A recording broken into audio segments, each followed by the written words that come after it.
Hello and welcome to episode 11 of Stoppage Time from the MLS UK show. I'm Henry Hewitt, and as always, this wouldn't be a Stoppage Time, well, it wouldn't be an MLS UK show without being joined by... Elliot Holman. Thank you very much for joining us once again. We need to start off, number one on the four things we're going to talk about today on Stoppage Time is, this weekend's action. We MLS kind of got forgotten about a little bit from some people as the Champions League final was on.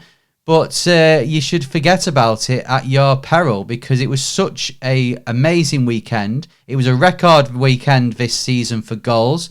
It was 51, which beat the last weekend before we did a stoppage time, actually, which was the previous most goals, which was the one where Portland beat SKC 7-2. Yeah. So, Elliot, any highlights from this weekend? What's your matches to pick out? Obviously, we need to talk Red Bulls. Really, really dominant performance. We've been critical of DC, of course, this season, but I wanted to get your thoughts on how we measure this. Is that a really strong result for New York Red Bulls, or is it an example of how poor DC have been? Well, I think when you look at the goals that Red Bull scored, in particularly the Luciano second goal and the Lewis Morgan goal to make it 3-0, I think he's perhaps a little bit harsh on DC. If those goals, those shots normally go over the bar, then I guess we're talking about a 2-1 game with Red Bull scoring in the last minute. But no, Red Bulls have been playing so well. It's good for them to get a win at home, which I know they've been lacking throughout the season. DC, though, I agree with you. I think it's still a very disappointing start to the season. I know there's been changes. I know we kind of need them to get a head coach, but they have got players coming back. For me, I don't know. For me, I'm looking at the positives of Red Bull. Great goals, great performance by them. 4-1, dominant. So let's start on a positive. Okay, and I'm struggling to link the word positive that you just said to this. Chicago remain bottom of the Eastern Conference after another loss.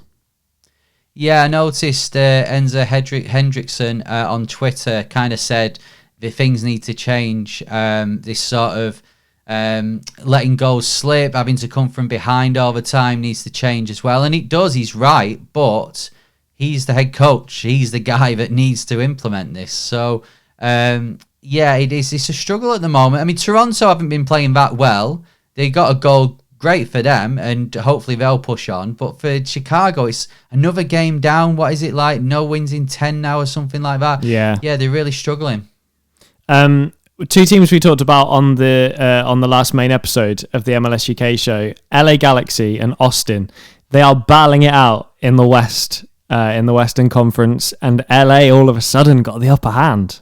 I know, I mean, on the last episode, last week of the MLS UK show, we were saying, LA Galaxy lost to Houston, but we're not worried about them. We think they'll still make the playoffs. This is a better team than what they've had for years.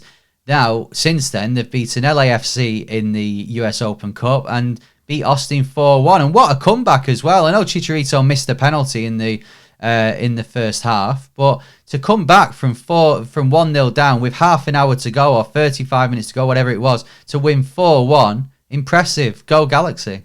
And you mentioned Houston getting that victory over LA Galaxy before this big turnaround, and now hard to place where Houston are at because they got beaten 3-0 by RSL. Yeah, but come on, we're being positive. It's RSL. RSL are playing well, 3-0. Dominant display in the end for them. I know what you're saying about Houston, but we've said before, haven't we, that let's face it, Houston, a good season for them is challenging for the playoffs, which at the moment, they still are, I guess. So still positivity there for Houston, but RSL won again, another home game, the fans are on board, I'm all for it. And Atlanta, your side, and Orlando, my side, also in action. We're being positive, so we're not going to talk about it. No, Columbus have been struggling, so good win for them. Eli Room, as an Atlanta fan, I'll be putting him in the Eli Room 101 this week because he's, especially for that save in stoppage time. But hey, well done to Columbus. The Atlanta marking were dreadful for that first goal. And, one of the highlights of the weekend, one of the goals of the weekend, one of our favourite players in MLS, Dom Dwyer, with an overhead kick. Sorry, it's the problem with doing this on Zoom. It freezes sometimes. I can't quite hear what you say, so we'll just move on. Considering that Elliot can't seem to hear me, let's talk about Orlando 1, Dallas 3 then. Oh, I've got you. Orlando 1-0 up, and then you let it slip. But I mean, Dallas, like RSL, have been playing well, haven't they? Yeah, complete contrast to last season. Been really impressed with them. We've said that they did good business in the summer. Let go of players that, let's be honest, they had to let go of. But what they've brought in has been really, really impressive, and that's a great win. It's not easy to go across country, cross conference, away at Orlando. Haven't exactly had a bad season. And it's a really good win for Dallas. It is, yeah. And as you know, on Stoppage Time, we don't really talk about the weekend recap. We're talking about the biggest stories in MLS, but there's so many matches this weekend that we can talk about. Like Montreal beat Cincinnati 4-3. What a game that was. Another win for Montreal. Miami won again, beating Portland 2-1. Seattle finally won against Charlotte 2-1. Charlotte's away form continues not to be great. There's some really big performances. Nashville going to Colorado. NYC won again. Vancouver won at SKC. We could talk for hours about all of them, but hey, this is a bite-sized bonus episode of the MLS UK show. So moving on to the second thing we're going to talk about this week on Stoppage Time, and it's about Buksa for New England Revolution. Apparently he's not happy. He's not been happy for a while, and he's looking to get out. Yeah, ball's in his court, I think. After a great performance against Atlanta United recently, it has to be said. Let's not forget that. This is the issue, as we've covered quite a lot. MLS currently very much in favour when it comes to teams in Europe and around the world looking to fish players away, drag players away. And currently the league structure doesn't really allow teams to persuade them to stay with a better deal, a stronger financial package. So interesting that he has become one of those players that's maybe having his head turned. Yeah, exactly. Rumours are that it's Lens in France that are rumoured to be in for him. I've got to admit that I actually forgot Lens existed. He just reminds me of early noughties era. But no, they're in Ligue 1, of course. And Adam Buksa, he's obviously from Poland, so he's European. He wants to get back over to Europe, and it doesn't seem to be happy. In MLS, which is a shame, really, because last year he lit the league up. Obviously, for New England, it's not quite gone according to plan this time, but you still think with him in the side, Carlos Heel, Gustavo Bo as well, you've got players there that are going to get a New England Revolution at least into the playoffs, and it looks like they're going to have to do that without Buksa, because as the European transfer window opens up again for summer, rumours coming out of Poland are that Lens are the team that's going to bring him back to Europe, which would be a shame, really. I mean, how do you think this will affect New England Revolution? I've mentioned a few players there. They've still got some top players in the team, but could this derail their playoff hopes? Well, it weakens them significantly, doesn't it? We know they've got Altidore. He's not going to be in a fit enough state to play every single game for New England Revolution. Buksa is a player that they need to hold on to, but I would expect MLS to quietly be working away at a response to the situation they find themselves in now. I'd be amazed if they're not a little bit disappointed. It's kind of the downside of everything they've achieved is that players keep being stolen away from them and taken out of the league. And realistically, teams are going to be needed to be given more power to hold on to them. But New England without Buksa it's a really, really big weakening of a side that are already struggling a little bit in terms of where we expect them to be. Yeah, exactly. And you've got to remember as well, Buksa didn't play on Saturday in the 1-1 draw against Philadelphia. He's now been the Nations League squad for Poland, which will be the next few weeks. So it could actually be the last we've seen of Buksa in MLS, which would be a shame, really, because we're looking to grow the league. We're looking to grow it in Europe. And okay, Adam Buksa may not be a big name, say, in the bigger leagues in Europe and the bigger countries, but he is a top player, and it can inspire other top players from Europe to go over and play in MLS. So it's a shame, but yeah, I'm sure New England Revolution have got plans in place. Do you think they'd have to look for someone this season to replace him, and how soon would it be? I think somebody of his stature, if you're going to be missing him for half the season and you're already not looking like you're going to make the playoffs, you have to make a move. You have to do something. Obviously, they would have cash from that deal if he was to leave. So I would expect them to probably already have a plan in place.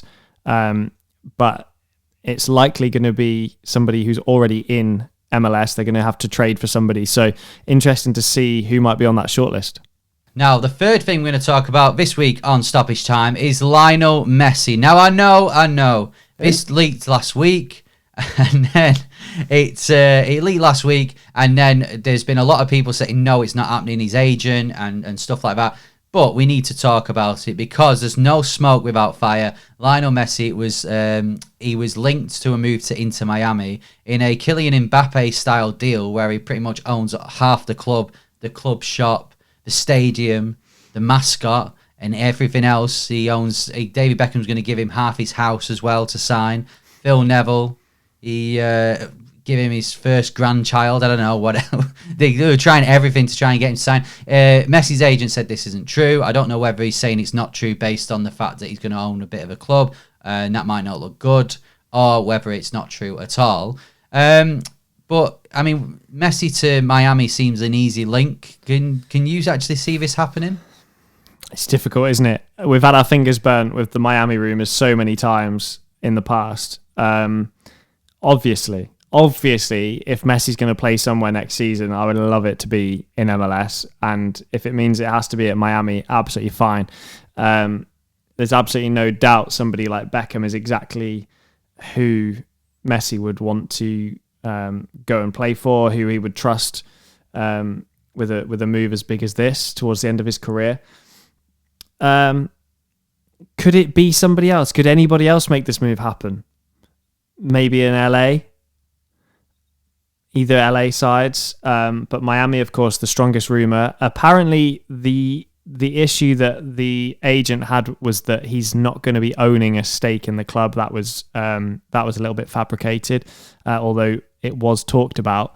So it seems like it still could be on. And of course, it would just be magical, wouldn't it? It really would. If MLS isn't already on the map in Europe for all of the transfer activity over the last few years, this is the one. This is the move. Yeah, I don't think David Beckham helped the rumours being denied. The fact that he went to Qatar and had photos with all the PSG team, I think timing of that wasn't great from David Beckham. But yeah, I agree with you. I think Inter Miami really the only logical place he would go. I think when you've looked at the wages, which was released the other week, you look at LA Galaxy, they've already got like Douglas Costa, they've got Chicharito, so that may be difficult. But if Messi's available, if you've got an opportunity to sign Messi, you take the hit, surely. Well, yeah, this is what I'm going to say. I think the league itself, even if, I don't know, Montreal went, we'll sign Messi, I think they'd do everything in their power. They created the Beckham rule. I think they'll create the Messi rule. So I think they'd be desperate for this to happen. I think it's the same Messi and Ronaldo, both of them. I think you look around Europe and think, well, where are they going to go after on the next move? And I don't think there's many places for them to go in the next move. Messi's shown in the French league this year that he's struggled a little bit. He's not been as free flowing. He's not scored as many goals as he did in La Liga. So maybe he would be looking at a move like this and a more commercial move. And yeah, there's not many moves that would be better for commercially to go to America. Obviously, into Miami, have got a lot of Latin, South American sort of influence in the fan base and on the pitch and stuff like that. So I think this could happen. I would love to see it happen, and I think this would be the move that we talk all the time about. What do Inter Miami need to do to get things started, get into the playoffs, become a big name on the pitch in MLS, and I think this move would do it. I've always been Team Messi, but if he goes to Miami, it's over. Yeah, pray for Orlando fans if Messi does make the move. Right, the fourth thing we're going to talk about on Stoppage Time this week, and it's coming here from the UK. Newspaper in the UK, The Guardian, have released their MLS watchability rankings, right? So this is who's entertaining in the league. I think this is aimed at any British fans now the European seasons have come to an end if they want to watch a bit of MLS. Hello, if there's anyone watching this who's trying to get into MLS. And The Guardian, so they've released their watchability rankings, right? So this is, as it says on the tin, this is the teams that you'd want to watch, you'd want to support. I sent you a link to this, Elliot. Have you actually got around to looking at it? Yeah. Now you did send it to me, and purposefully I didn't open it as much as I wanted to see who was top of this because I thought you might want to test me on it. Right. Okay. Who do you think is going to be number one? I'm worried for the European bias towards Miami just because it's Miami, but I don't believe it should be at all. I think LAFC will be up there. Well, LAFC are second, right? So this is what they've said about LAFC. Back to winning ways with LAFC's attack-minded, high-energy ethos in full force under a new head coach and core. The kits are lovely, and there is a wonderful home atmosphere with a pre-game ritual in which a different guest, such as Will Ferrell, releases a falcon to fly around the stadium to hype up the crowd. If only Carlos Vela could stay constantly healthy. So that's what they've said about LAFC. So they're in second. Another guess. Who do you think's first? Is it a Cascadia team? No. Oh, okay. Because I felt like it is a team. It's a team from how would you put it? Like one of the big cities. Oh, okay. New York City. It is New York City. NYCFC are capable of the most beautiful soccer in MLS when everything goes right for them. In possession, high pressing, or in transition. They do it all. Tati Castellanos is electric and Talas Magno is a potential Brazil international. All this in spite of playing at the Yankee Stadium. I agree with everything there, but they cannot be the most watchable team in MLS on that absolute shocker of a pitch. That is ridiculous. Well, I'll read you through the list, right, and you can comment as I go along, right? So number 1, NYCFC. Yeah. Number 2, LAFC. Number 3 is Atlanta. In the old days, I'd agree. Not sure about now.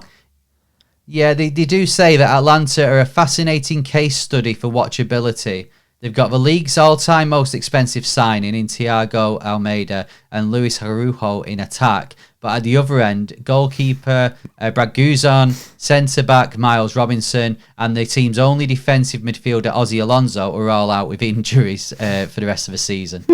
In fourth, they've put San Jose. I can get on board with this, more from a you never know what's going to happen point of view. True. Fifth, Cincinnati. It says, finally, since his 3-year dynasty of the worst team in MLS is coming to an end. Seattle in 6th, which I thought as CONCACAF Champions League holders, they'd be a bit higher than that. That is harsh. Yeah. 7th is Austin. With a big picture of Matthew McConaughey, so that's clearly where they're going. I'd place Austin. I'd place Austin above Cincinnati and San Jose, definitely. Well, 8th is Montreal. 9th is Philadelphia, and 10th Dallas. Okay. 11th is Charlotte. Right. Then 12th, LA Galaxy, which I'm quite surprised they're quite far down that list.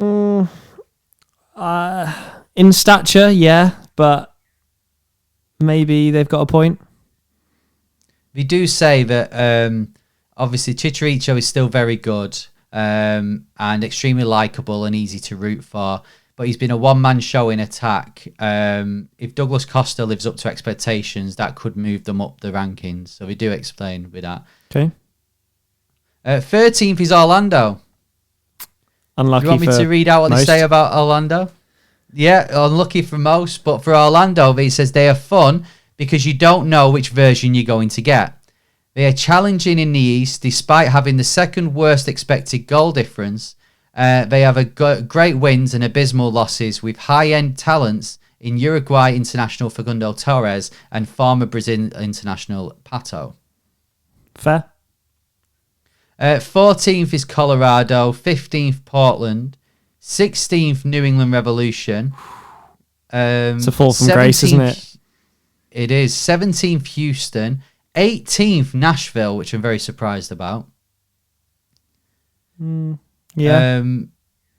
19th New York Red Bulls, 20th Inter Miami, 21st Real Salt Lake, 22nd DC, 23rd Chicago, 24th Minnesota, and then you've got SKC, Columbus, Toronto, and then Vancouver Whitecaps in last place. I think a lot of it's bang on the money. I think San Jose are bizarrely quite high on there. And yeah, I would certainly maybe even put Montreal higher this season. They've been playing some nice stuff. Well, they do say as well, they had Toronto in 27th spot, which is second last. They do have a caveat to that and say that with Insigne joining in the summer, he should make them a lot more entertaining. But any team with Pozuelo in the team, I'd put. I was going to say, yeah, but it's not been working out for them, has it? Let's be honest. Big win at the weekend, but not been that impressive for a long time now, Toronto. No, definitely not. Right, well, that's it from us this week on Stoppage Time. Thanks very much for watching. If you're watching on YouTube, thanks very much for listening on your podcast provider as well. Don't forget, wherever you're watching or listening to us, to subscribe. Then you'd know whenever we release a new episode. Like it as well if you're watching on YouTube. It really helps. If you're on a podcast provider, leave a rating and a review. And Elliot, there's one rule and one rule only. 5 stars, LA Galaxy style. If you're just joining MLS, LA Galaxy have won it 5 times. They got 5 stars. 5 stars. We hopefully will be back in the next 2 weeks with some special episodes whilst I'm away on holiday. If not, we will catch up in 2 weeks' time. But while we're in the break, if there is a break, and that's what it is at the moment, we don't know if it's a break or not. But while we're in the break, then feel free to listen back to all of our previous episodes this season, catch up with all the action, and as well listen back to our first episode, our season preview one, where we try and predict where teams will come this season. And already 11 weeks in, or whatever it is, 10 weeks in, we're already wrong on most of them. What a surprise. Just before we go, just to fill you in, Henry is going on holiday, which is why we're going to be missing for a couple of weeks. Now, if you could get on a plane, I don't know, for sort of like 10, 11, 12, 13 hours, and you could fly west of Europe, where would you like to go if you hosted the MLS UK show? America? Canada? Loads to see in Canada. Beautiful. You know, from the likes of Vancouver in the west all the way through to the east, where you've got Montreal and Toronto. No, he's going to Mexico. The enemy, the rival, Mexico. I've waited. I had to wait until a MLS team won Champions League before I could go Mexico, and I'm gonna go. I'm gonna buy a Seattle Sounders flag and walk around all everywhere, like Riviera de Maya. I'm going, if you know that, so it's near Cancun. I'm gonna walk around there and just support MLS. I'm gonna big up MLS in a Liga MX. In the cauldron that is the Liga MX country. I noticed Atlas won the Liga MX last. It announced it last night, so good for them. If you're going to Mexico with a Seattle flag, it's just going to be me from now on, guys. It's just me and you, the MLS UK show, baby. Yeah, so I anywhere with sunshine, it doesn't matter whether it's Mexico, America, Timbuktu.